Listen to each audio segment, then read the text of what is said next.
একটা সময়ে সোশ্যাল মিডিয়ায় চোখের ইশারায় ঝড় তুলেছিলেন প্রিয়া প্রকাশ ওয়ারিয়ার। ওরু আদার লাভ সিনেমার একটি দৃশ্যে ভাইরাল হয়ে রাতারাতি তারকা বনে যান তিনি।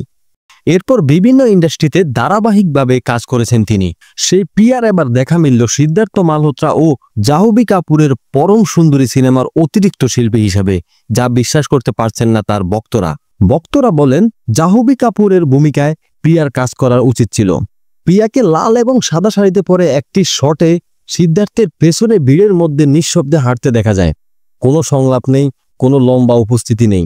ক্লিপটি যখন ইনস্টাগ্রাম এবং টুইটারে প্রচারিত হতে শুরু করে, তখন থেকেই তার ভক্তদের এটি নিয়ে বিভিন্ন প্রতিক্রিয়া দেখা দিল। কেউ আশ্চর্য প্রকাশ করে, কেরালায় প্রেক্ষাপটে তৈরি বলিউডের ছবিতে একজন মালায়ালাম অভিনেত্রী কি করে শুধু অতিরিক্ত শিল্পী হিসেবে রয়ে গেল। অনেকের সন্দেহ প্রিয়ার রোলটি বাদ পড়েছে ছবি থেকে। একজন লিখেছেন, এডিটিং অনেক সময় নির্মম হতে পারে এবং ছবিতে চরিত্র কাটা খুব অসাধারণ। অনেকে মনে করেন জাহ্নবীর চরিত্রে তাকে কাস্ট করা উচিত ছিল। জাহ্নবী কাপুরের চরিত্রে প্রিয়া অভিনয় করলে ভালো হতো। প্রিয়া প্রকাশ ওয়ারিয়ারকে সম্প্রতি অজিত কুমারের তামিল চলচ্চিত্র গুড ব্যাড আগলিতে দেখা গেছে। এছাড়া হিন্দি চলচ্চিত্র থ্রি মাস্কিস এবং লাভ হ্যাকার্সে দেখা যাবে তাকে।